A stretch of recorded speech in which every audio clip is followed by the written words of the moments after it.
Okay.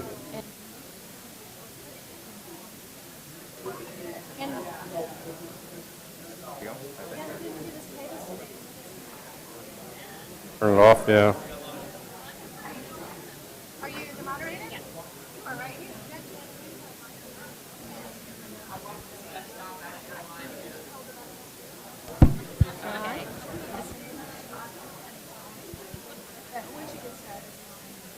Push that button and it'll.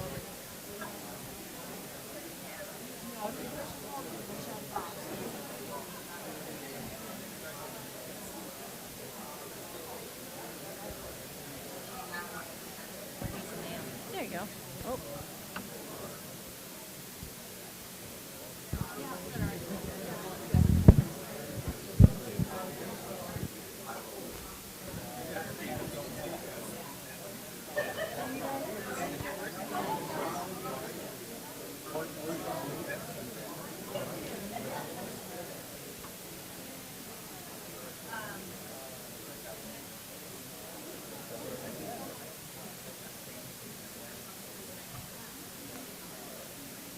It is on, that means you're unmuted. Push it again, it comes to green. If you push it for too long. Please hold.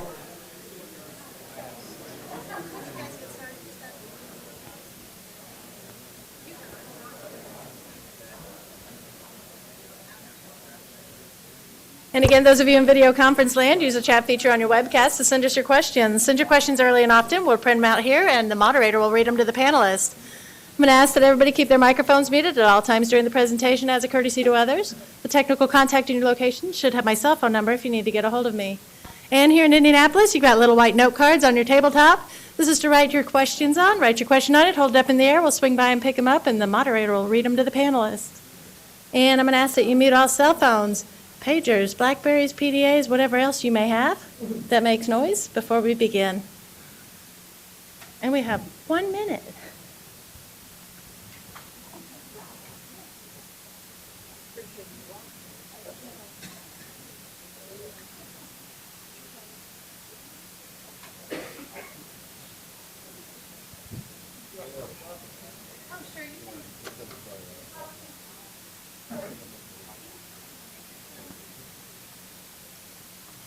Good morning. Oh, that's terrific for a snowy day. I'm Allison Barber, Chancellor of WGU Indiana. I'm not sure if I'm the only person that kept singing that song from White Christmas. What is Christmas with no snow? Did you feel that this morning? We got the snow and we're ready for Christmas. But we're thrilled that you made it here today. It's going to be a interesting, we believe, and timely topic. We would like to welcome all of the folks in our remote locations out at the Barnes & Thornburg offices in Indianapolis here, South Bend, Fort Wayne, Elkhart, and Columbus, Ohio. Thanks for joining us. We're also happy to welcome the folks at the Purdue Technology Center in Northwest Indiana, up in Maryville, Mid-America Science Park, and Purdue Technology Center in West Lafayette. Great to have all of you here today. What a pleasure it is for us to welcome our moderator, Christine Fitzpatrick. Christine's the Special Assistant to the Vice Chancellor at IUPUI in the area of planning and strategy. She's also the Associate Director for IUPUI's Solution Center. And Christine also serves on the board of the TechPoint Foundation for Youth. Christine, thank you for hosting, moderating today. We look forward to the dialogue. Thank you, Allison, and thank you, WGU, Barnes & Thornburg, and TechPoint for hosting this session this morning. I'm pleased to be here and to offer greetings on behalf of TechPoint Foundation for Youth. I'm entering my second term on the board of the foundation and my first term on the executive committee, and I'm pleased to support the foundation and to represent them here today in this seat. And thank you for attending, and thank all the panelists for agreeing to be part of this debate. I'm joined here today by a number of the board members and staff from TechPoint Foundation for Youth, and you'll know us by the blue ribbons on our name tags. If you spot us, please feel free to chat with us, find out more about the foundation and our commitment to growing Indiana's future. I'm just going to share a few words if you're not familiar with us. Our mission is to grow Indiana's future, so we're very much invested in the topic today. We believe Indiana's youth should be equipped to address our state's growing demand for a skilled workforce. And we are a venture philanthropy organization committed to programs and initiatives that serve populations, especially that are underrepresented in the disciplines of science, technology, engineering, and math, or STEM. We were founded in 2001 and have become a leader in connecting philanthropic investment with human talent and promising ideas. And you know us probably by some of our greenhouse initiatives that we've supported through the years, programs that inspire kids to pursue STEM careers through hands-on learning, experiential learning, and through mentoring. Programs like Indiana First, New Tech High, and Net Literacy. Last year, we granted $120,000 to activities and programs that impact more than 6,800 Indiana students, including 40 schools in Indiana. And indeed, our reach is statewide, from Michigan City to Indianapolis especially. We have, with Indiana First, nearly doubled the number of robotics teams working with Indiana First. We lead a STEM coalition of thought leaders in Indiana and in the city, and working with the city of Indianapolis. Presently, we're serving as a guiding coalition project manager for the city's entry in U.S. 2020 city competition, for which Indianapolis is a first-round finalist. So stay tuned for progress on that. We rely on your support. We rely on the support of the technology community to fulfill our mission and believe it's everybody's job to be invested in the topic today.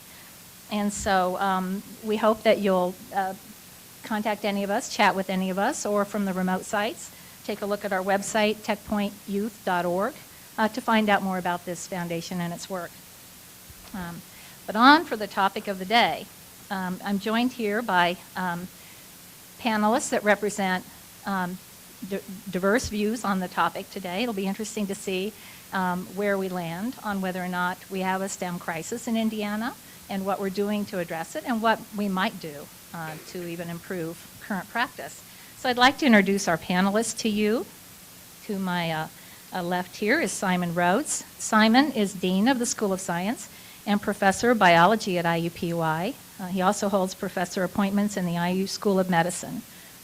Prior to becoming Dean in 2011, Simon was Associate Dean for Research and Graduate Studies in the School of Medicine.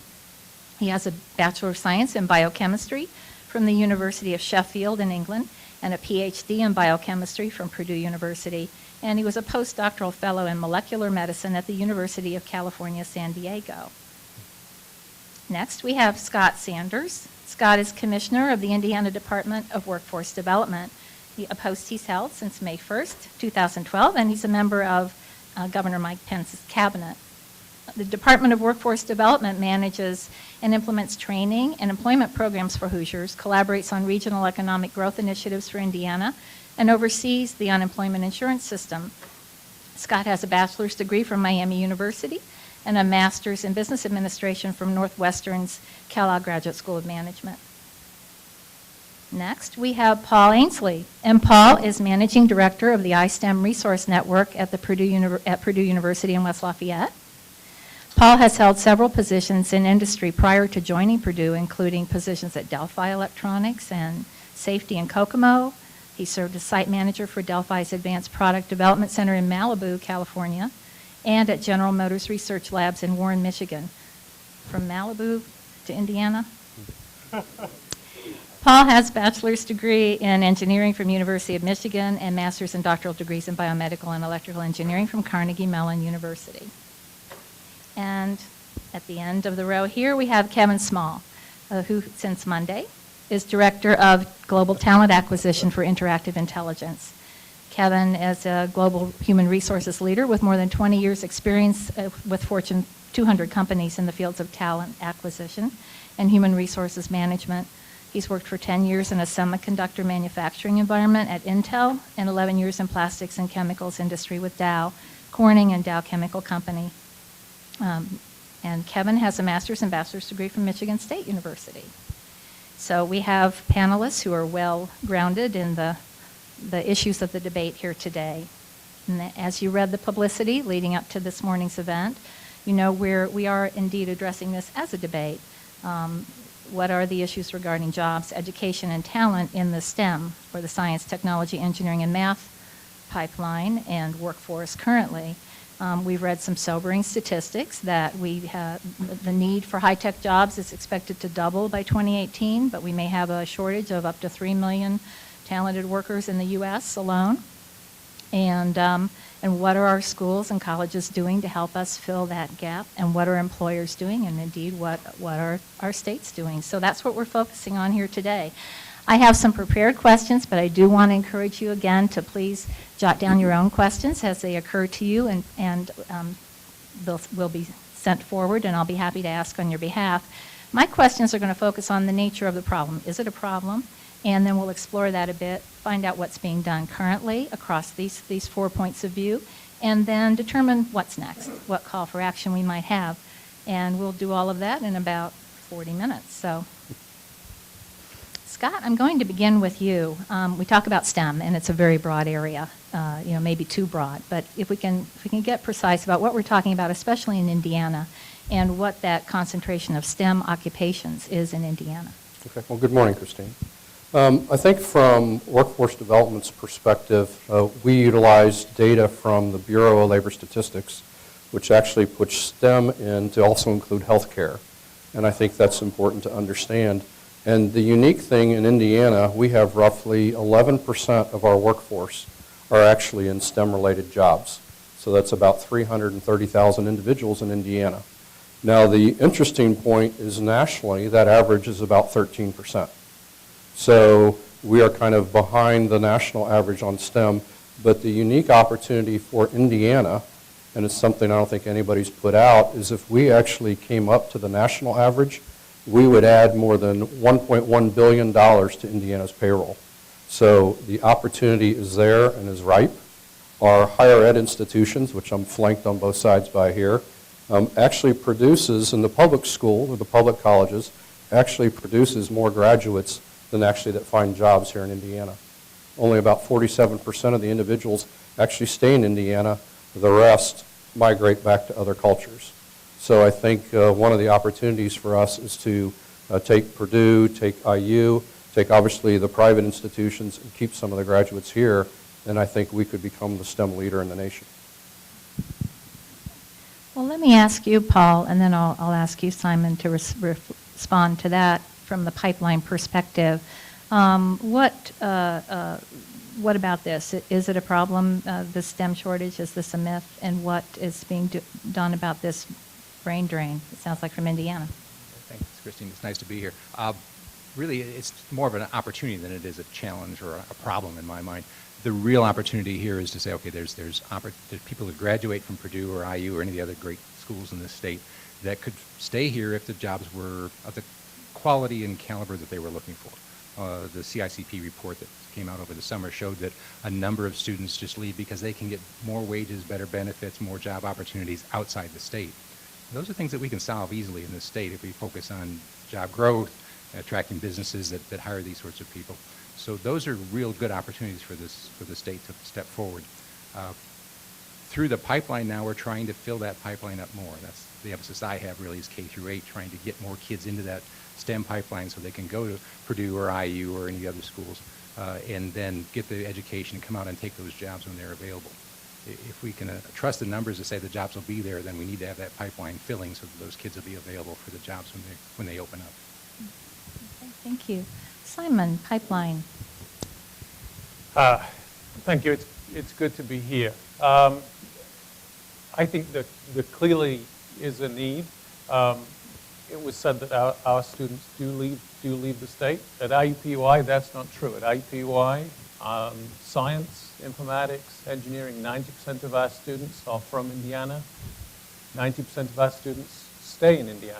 So we serve the state. These students get jobs. We are federally funded with lots of funding from the National Science Foundation to increase our graduates. So we're increasing our graduates 10% every year. They are finding jobs. They are well prepared.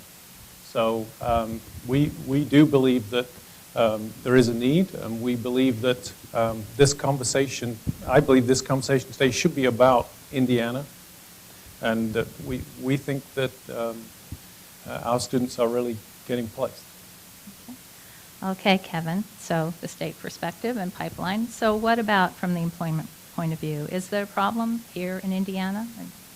Yes, very big problem. For interactive intelligence, we are dealing with about half of our openings, and it's all software engineering solutions, computer science, so it's a piece of STEM, not the entire STEM gamut. We are running at about half of our jobs going unfilled for 90 days.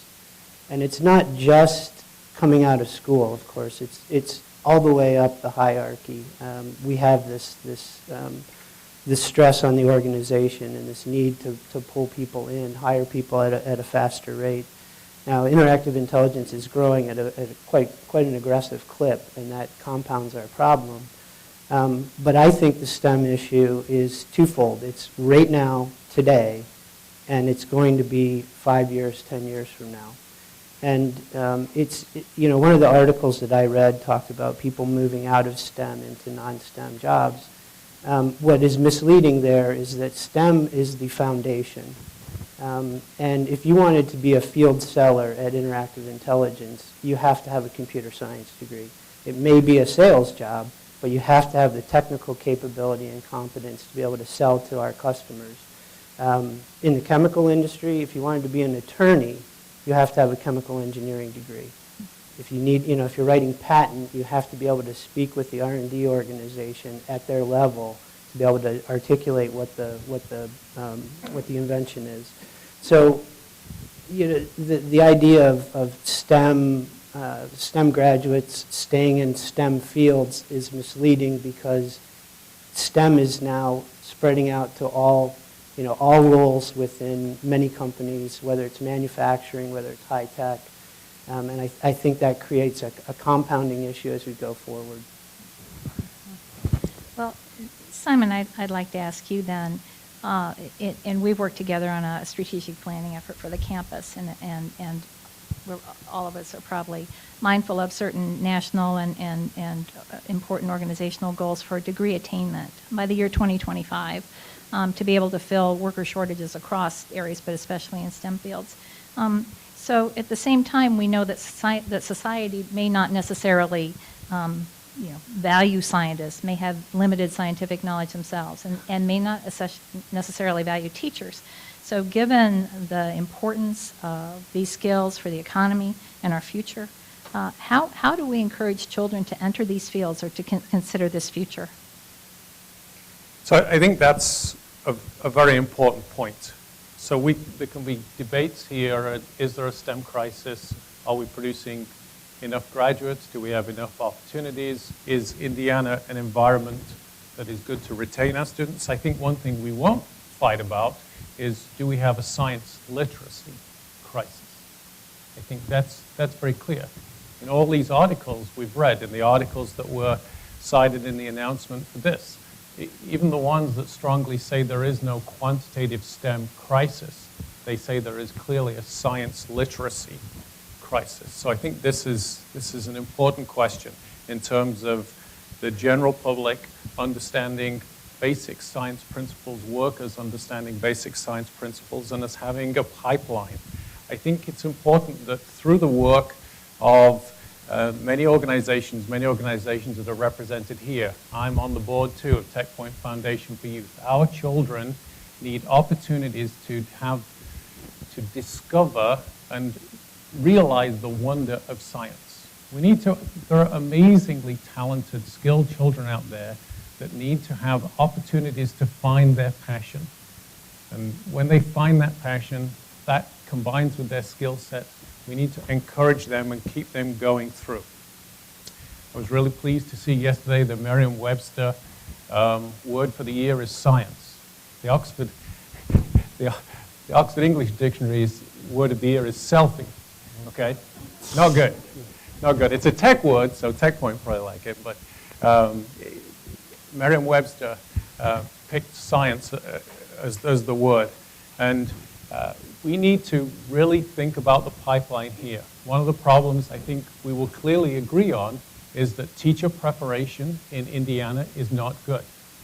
At the School of Science, in partnership with our friends in engineering and our colleagues in education, we're working really hard on this. We have a Woodrow Wilson program. We have the Urban Center for the Advancement of STEM Education. We have Robert Noyce. We train teachers in Indiana to do Project Lead the Way teaching in the classroom. It makes an amazing difference. You have students doing hands-on exploration, then they learn to be problem solvers and they learn to identify as scientists. We have had NSF programs where we put our graduate students into the Indianapolis IPS classrooms so that they can really bring real science questions to the classroom. Some of us were having a conversation earlier. People don't realize that many Indiana teachers in certain subjects are just not prepared.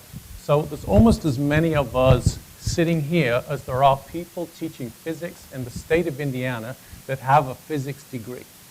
So that number is about 6, 7, 8, or 9 teachers that teach physics in Indiana that actually have a physics degree. Computer science, there's about 16. So this is a TechPoint event. There's about 16 teachers that teach computer science throughout the whole state, that teach AP computer science. Our computer science department is working close with them. Confidentially, 4 of them don't really even know what programming is. That's 1/4 of that small number of 16. So I think we have a crisis of science literacy, and this is the conversation we need to keep going. The work that Paul's iSTEM network does, and the Indiana After School Network, things like this, the work of the Foundation for Youth, through on. This is about Indiana and its cradle to grave. Thank you. And Scott, as you have the view from the statewide cradle to, not grave, but cradle to career through your data. What do you have to say to this? Does your data support? I think what he's talking about is something I think that the Department of Education has realized.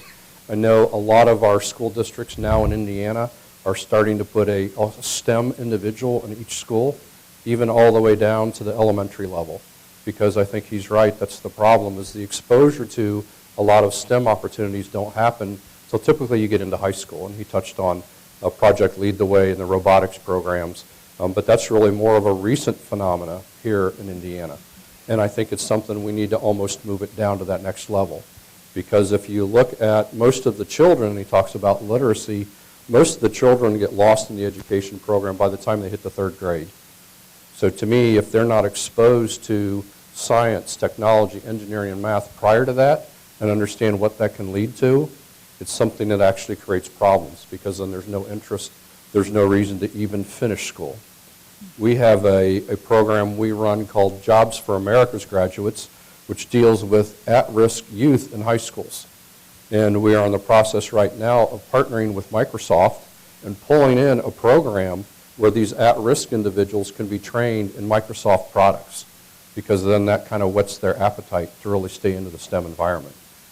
But I do see that continuing, and I think the thing none of us have touched on yet is, what are we doing to pull in STEM jobs into Indiana? And that's important. I think everybody saw. You may not think it's a big idea, but the fact that one airline is now going to offer a direct flight from Indy to San Francisco, that opens up a lot of opportunities, just that one single flight in that airline. In addition, we continue in working with my partners. I sit on the economic group with Governor Pence and Victor Smith at the IEDC, and right now we continue to work at pulling in companies that want to establish here. And that's really, it's kind of the chicken or the egg. These gentlemen are producing graduates. Well, how can we produce the jobs now? And I think that's what we have to keep working at. Very important side of the equation. Paul, do you have a comment here? Yeah, I wanted to say something about science, because Simon mentioned about science in the lower grades and things like that. And the current data for Indiana shows that we're reducing the time we spend on science in those lower grades, particularly K through 2. In fact, some of the schools we work with have actually sort of stopped doing science now, because they're too busy trying to get their math scores and ELA scores up, and that's fine.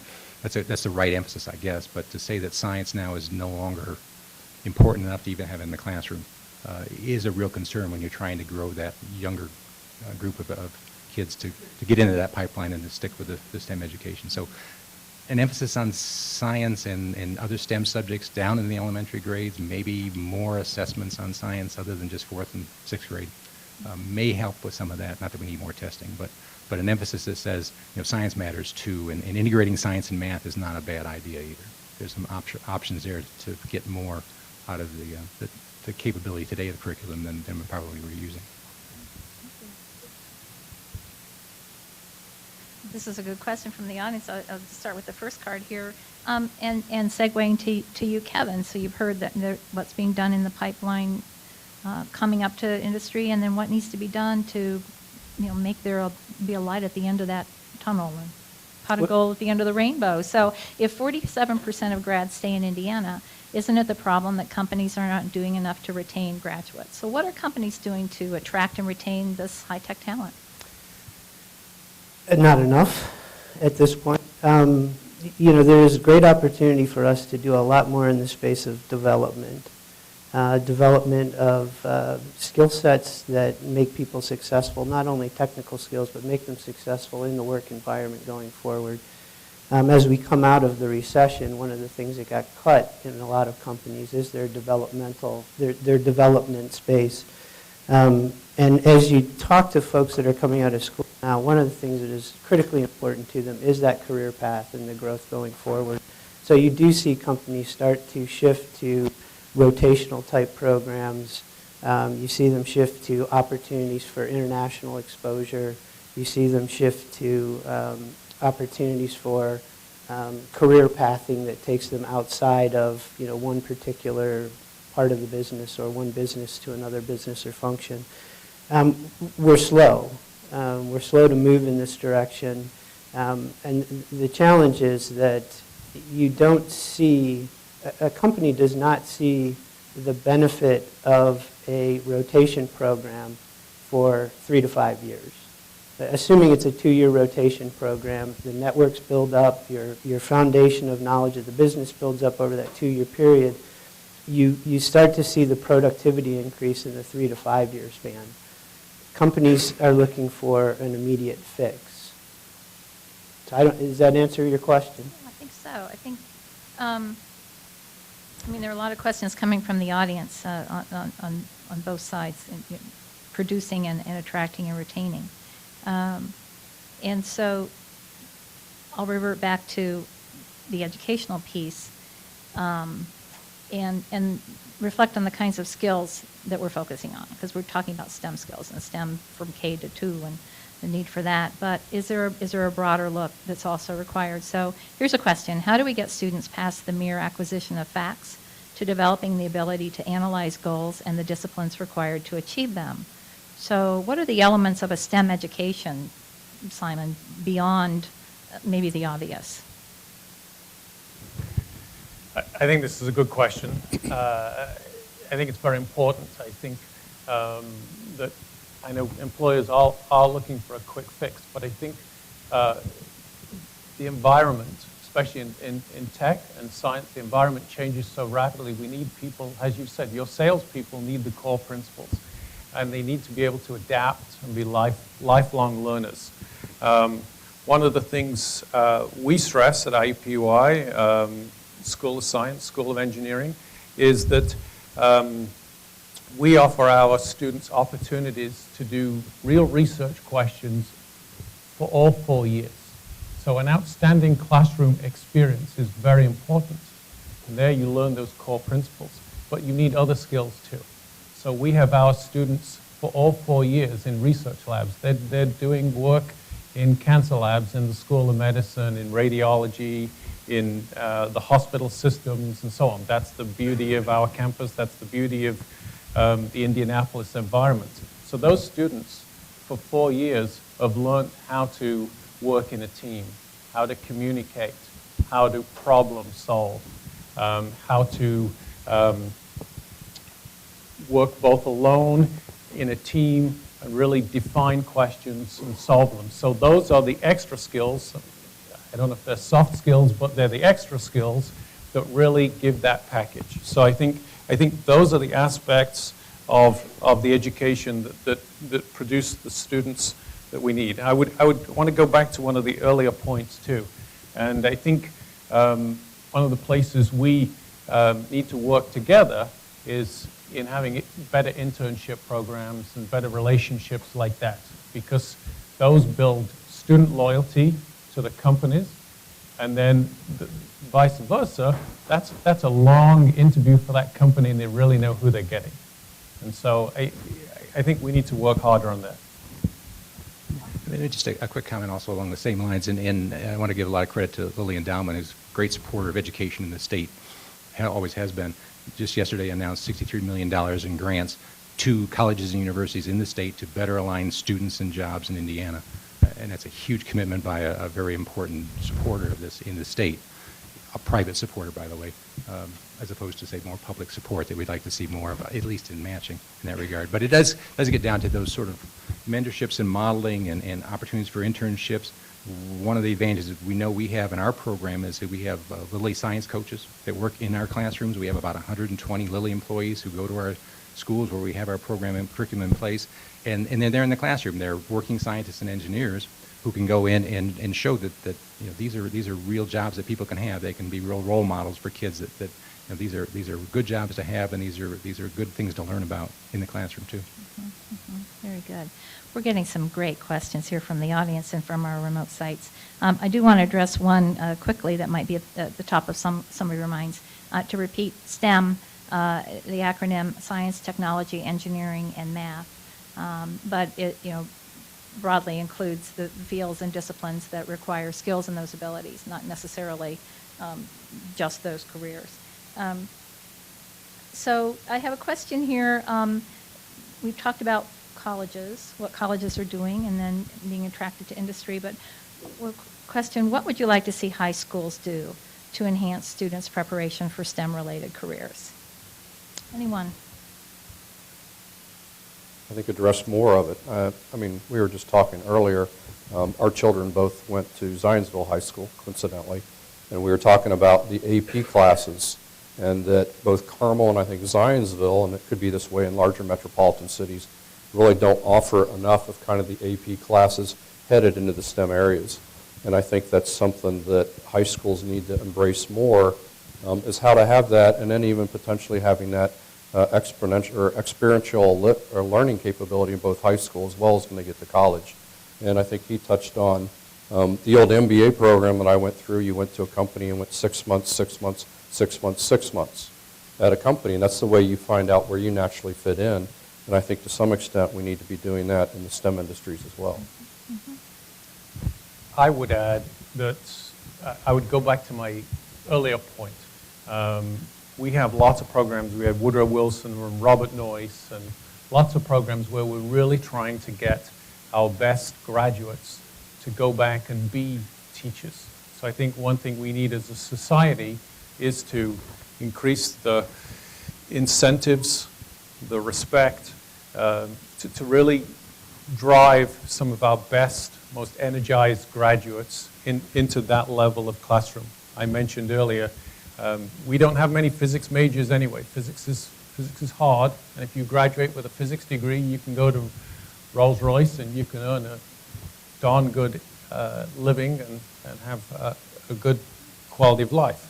However, if we can incentivize that person to go back into the classroom, they will make pivotal differences across the state. So when the governor and Glenda Ritz exchanged their Christmas presents this year, that should be the topic of conversation. Yeah, but I think one of the things, and you touched on that, and Superintendent Ritz, and I think one of the challenges we have in Indiana is everybody talks about, well, what are the guidance counselors?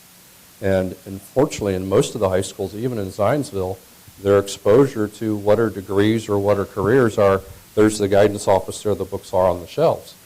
And it used to be that the ratio should be about one guidance counselor to about 250 students. That number has now pushed north to close to 500 students. And so can you imagine you, as a manager, managing 500 people? You can't do that.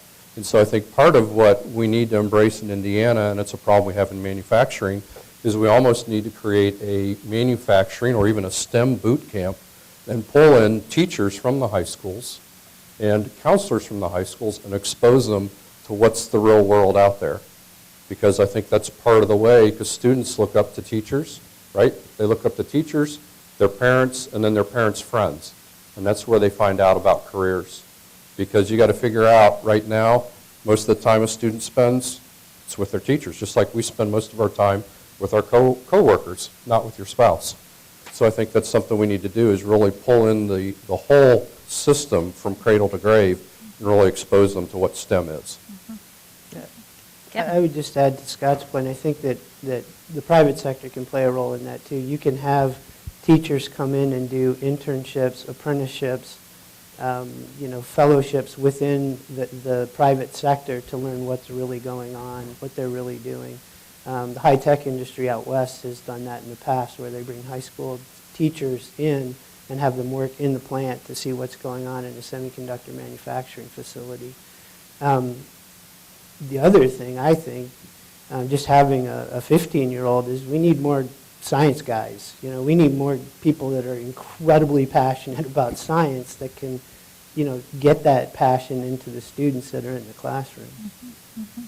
I think the lack of really deep skills in the teaching profession for the subject matter area, whether it's physics or chemistry or biology or other areas, and that has to trickle down to the middle school at least, where the skills are needed there, so that kids can see the enthusiasm and the depth of knowledge that a teacher can have. Studies show that kids generally decide in their career path somewhere between 5th grade and 7th grade, and they make decisions certainly by 8th grade. They'll take them out of the STEM path if they don't want to take enough high school math or enough high school science. So they're making decisions when they're pretty young. Good role models, good information, teachers, counselors can all make a world of difference, I believe. This question from the audience invites us to think about that question, how young? And it was posed to you, Kevin. So if you had your wish, at what grade level do you think our children should be introduced to computer science or programming? 4. When you think about it, if a child, by the time they're 6, hasn't had any kind of interaction with an iPad or some kind of touch screen in their house, what we need to, again, this is coming from a software engineering and solutions company, what we need them to do is pop that screen off and look at what's inside and start to figure out how they can reprogram it. But, I don't mean to be flippant. I think it is very, very young. We should be, introducing, the marvels of science and technology. And it can perpetuate, and I think there is a role that the private sector can play in the boot camp idea with kids in middle school, having them come in and see the day in the life of a contact center like we have, and what our call center agents do and what our programmers do. There could be a much stronger partnership there, I believe. And I would just add one quick point to that. I agree entirely. And sometimes when we have these discussions, we think that things are mutually exclusive. We think if we push them, that liberal arts is in trouble and so on. And I'd make two points there. One is that when we talk about how early they should do a bit of computer programming, that's language, right? It's problem solving, it's language.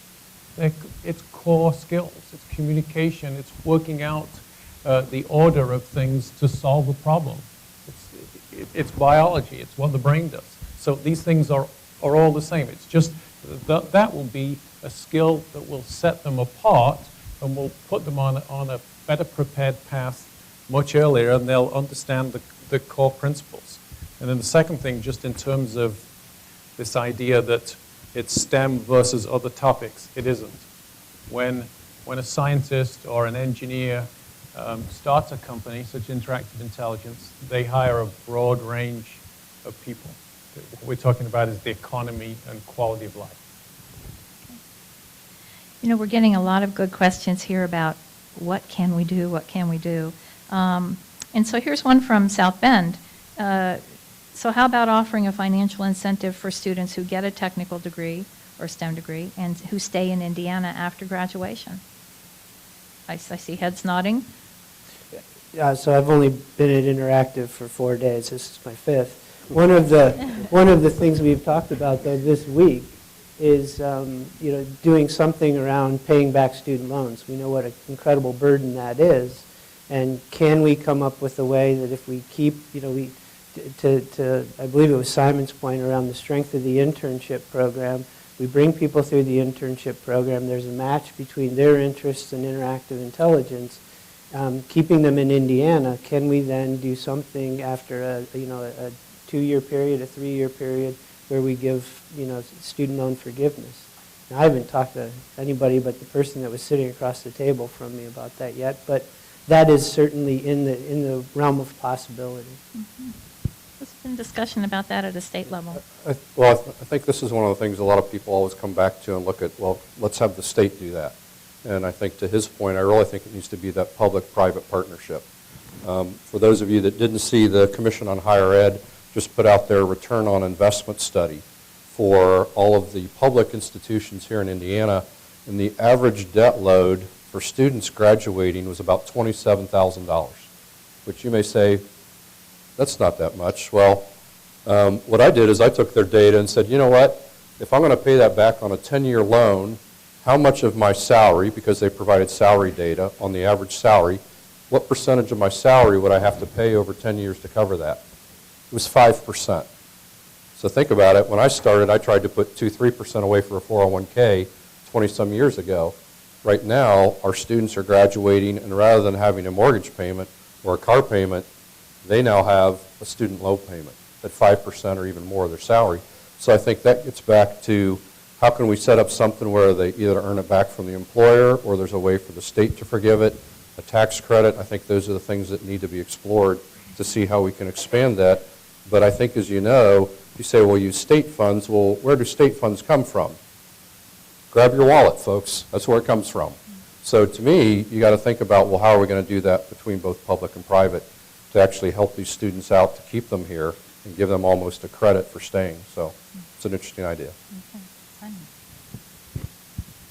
I do think, though, that this is an important question, and I think it's a marketing issue to a degree. I'm originally from England. I've moved to Indiana twice in my life. I'm here because I like it. I'm here because it works. I'm here because it's great. We all have choices, and I've chosen to do this, and there are great reasons for that.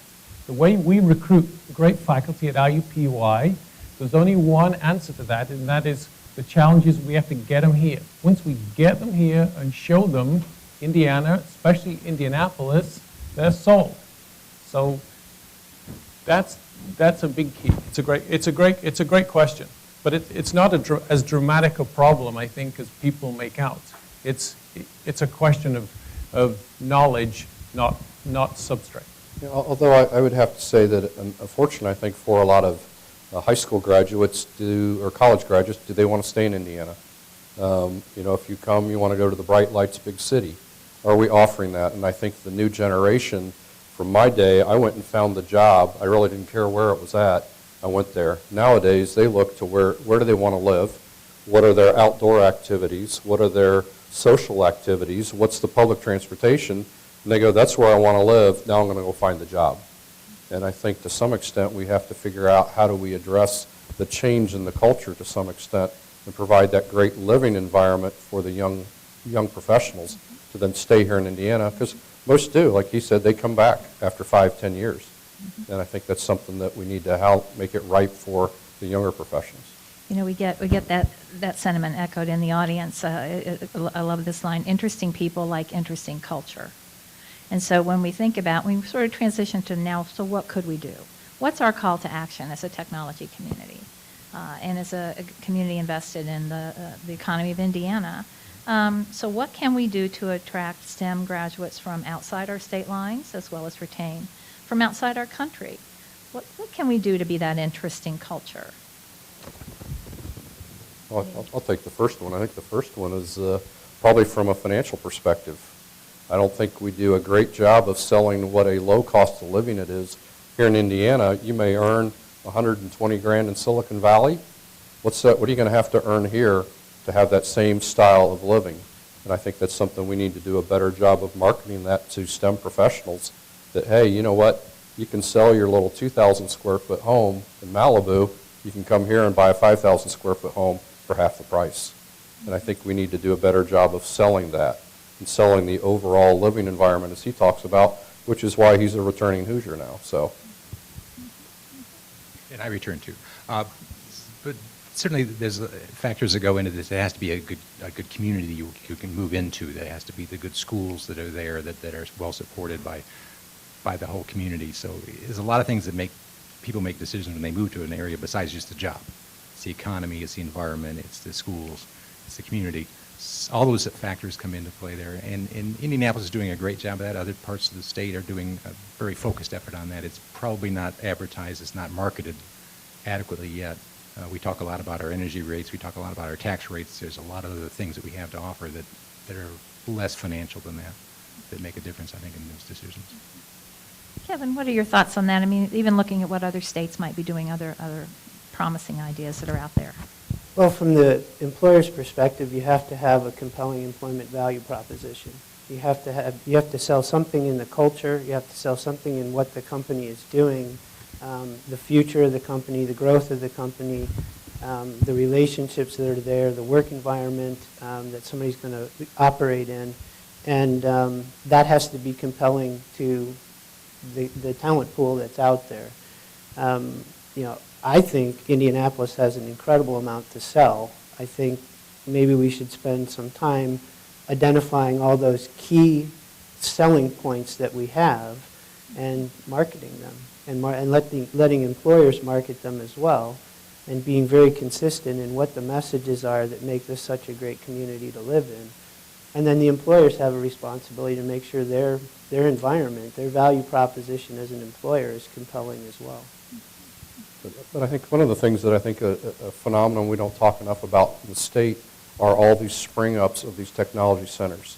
I know Purdue's got great opportunities. I know they're looking to really blow out the Ukraine corridor and really expand the tech park there. I know they've got one they're trying to build down in the southern part of the state, the northern part of the state. Notre Dame wants to get involved and do one. And I think that is a great opportunity to pull in these entrepreneurs who want to get in, find something, start their own, and then really grow it. And I think that's kind of the incubators you have to start. And I think one of the great things about TechPoint is that networking opportunity. Or how do you give them a lab to play with something to create an idea and then help them grow that and provide that mentoring system to do that. And I think if you do that, you start pulling more and more younger people. You start pulling them off the coast back into Indiana, and that's where they start feeding on each other. And I think we all know success breeds success. And I think that's one of the great opportunities I know Michael's talked about a lot with TechPoint is how to do that and how to really ramp that up. And that's what I give him a lot of credit for doing. So another question that we have, and then thinking about this entire Cradle to Career and beyond, so how do we encourage members of the technology community and professionals in the state to help perpetuate the kind of community and culture and economy that we want? We see that we may have a difficulty finding people to volunteer to be mentors, to help provide these experiential learning opportunities. Any calls to action here on that front? Paul? I'll give you the sort of the counterexample, and that is we've been meeting with people from Cummins, Dow, Lilly, and trying to talk about, and Rolls-Royce too, trying to talk about how their employees who want to get engaged can be engaged. Cummins has a number of employees who want to get involved in local schools and don't quite know the way to do it yet. They're interested, they're anxious to do it, they want to be out there, and these are professionals, they're engineers and scientists. So I think it is an opportunity really for businesses and schools to work together, and maybe some of the regional workforce councils will get this done, but ways for schools and businesses to talk together and say there's a need in the schools and there's an interest in the businesses to be linked together. I think a lot of it is just making it happen. I don't think it's necessary to generate a lot of interest. Mostly it's to facilitate the opportunities. Mm-hmm. And what might we do to be strategic with that as those opportunities are stimulated? We have a question, what's being done to bring STEM education and these kinds of opportunities to low-income, underserved communities, schools that are at risk, those students? Where would be the strategy for that? We actually just tried I'll say it that way, I tried on a volunteer time. My wife teaches up in Pike Township, northwest side. struggling kids, 85%, 90% free and reduced lunch, 80% minority. And we actually went up, we put out a pamphlet called the Hoosier Hot 50, which are the top 50 growing jobs in Indiana. And actually went up and worked with one of the teachers in the 3rd grade about a career day. And they actually had to go through the Hoosier Hot 50 and find a career and do research on the career in the 3rd grade that might interest them, and then they had to create something. What is it you're going to create to show what this is? Some of them created games. This one girl who actually has learning disabilities created a little science lab. And to me, I think that's where we have to almost get to that level and show them, here's what you can get into, because that's how it sparks that interest, that growth. And I think that's what we need to do more around the state to do that, because we continue to have to help out these individuals. And if we can plant that seed, it's going to want them to stay in school. Because if you lose them, and they found out if you lose them by the 3rd grade, they don't ever finish high school. So to me, I think that's something we've got to do, and do it as a community as well. Simon. So I'll go back to the blue ribbon here, and that is if companies want vehicles for mentorship and interaction with students and the community, especially in some of the communities that have challenge and they really want those opportunities for mentorship, then things like FIRST Robotics is a great opportunity. They are teaching those kids engineering principles, communication principles, science principles, the wonder of science. We keep saying that, but we need to let these folks, these children, have opportunities to find their passion and learn what they're good at. One of the amazing things about FIRST Robotics is that you see the girls building the robots, programming the robots, driving the robots. I'm hoping that they are my computer science, physics, math, girl, women, undergraduates of the future. So, and we do have good interactions there. You know, I can see Rolls-Royce here in the audience, and Rolls-Royce have amazing mentorship of robotics teams in this city. Unbelievable interactions. So, and the other thing that I would mention is that at the School of Science, we've collaborated with the School of Medicine, and we've put our graduate students in IPS schools, both middle schools and high schools, and we've done that in a real way, not just a token visit, but throughout the school year, they've partnered with the teachers, and they do 15 hours every week in the classroom. And they talk about their project. They say, I'm working on pancreatic cancer, or I'm working on diabetes, okay? You go to a classroom and you say, I'm working on diabetes. Those kids know. They know someone who's got diabetes, every one of them. And then you say, let's think about what that really means. And that's science, and that's real life. You bring real life and real science to the classroom. We have a few minutes here to just sort of wrap up, and Paul, you'd raised your hand. I was just going to say one other comment. As much as I love robotics and all that sort of stuff, a lot of it's out of school activities. So you have to still find a way to get it into every school, every classroom, so that every student has a chance of getting at it. So you know, whether you can integrate first into the classroom more, or whether you can bring other opportunities, it's important to get it to every kid. Mm-hmm. In fact, along those lines, we have a comment from Elkhart. From Elkhart, it's actually a question, but I'll pose it as a comment, that back in the 60s and 70s, we had industrial arts classes and shop classes in 7th and 8th grade, and these classes taught young people how to work with their hands and minds. Is there any interest in reinstating these classes? I suspect that there may be. Well, I think one of the Governor Pence's initiatives is these regional works councils, which really what they're going to do, they're set up on economic growth areas across the state, and they are looking and analyzing career and technical education back in the high schools. Because I know with probably to my left and right, maybe not in England, but we had to go through industrial arts class. You didn't have a choice because it gave kids the opportunity to see, are they good with their hands? What can they do? And I think that is something that I think you're going to see come back into the high schools, are the career and technical education, vocational ed.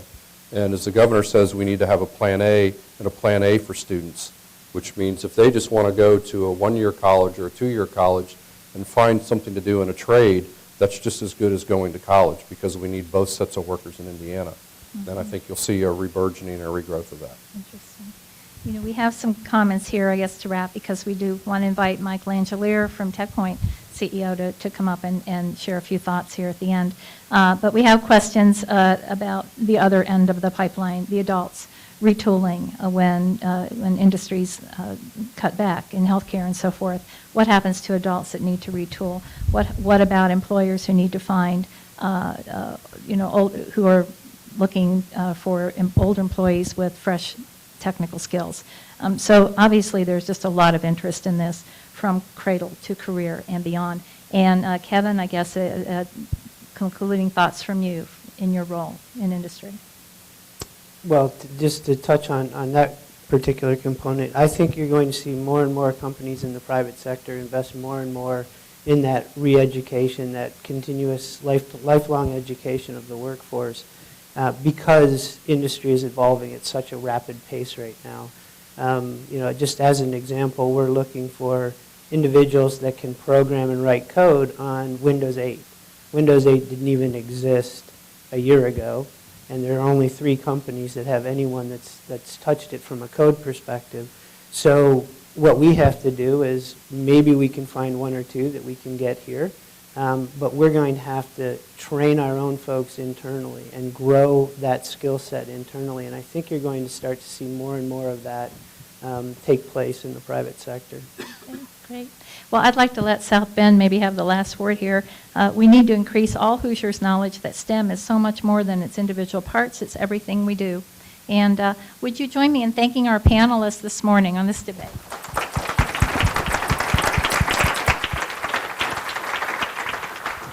And Mike, I'll hand it off to you.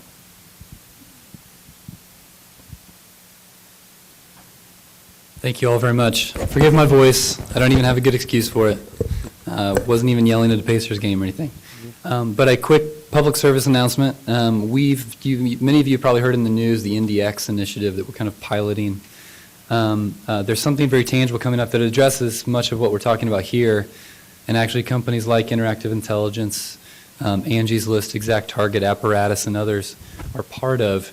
IndieXmas. How many of you are going to be around for the holidays? Going to be around Indianapolis for the holidays? How many of you have family or friends that are coming in for the holidays from elsewhere?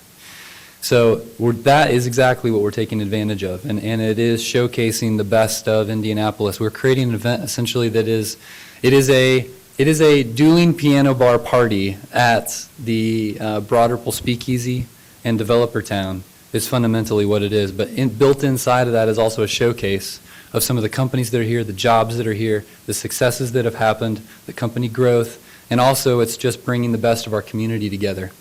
It's a free event, but with one caveat. You have to bring a friend who's not from here, because the whole intention is success for this event looks like getting 300 people to this event, 100 of which that are not from here, and ideally are those that have an interest in evaluating Indianapolis, perhaps moving back, and have skill sets in computer-related jobs, in graphic design, in sales, marketing, those kind of roles that we're looking to fill for these companies. So you're going to see companies like Interactive, Exact Target, Angie's List, Apparatus, and some others there. It's going to be a great time. We're bringing in some former Howl at the Moon, dueling piano bar pianists. So it's going to be a great night, but it's with a purpose. So indiex.org, INDYX.org is the website where you can learn more. There's also, as you walk out, there is a half sheet at the desk, right, Annie?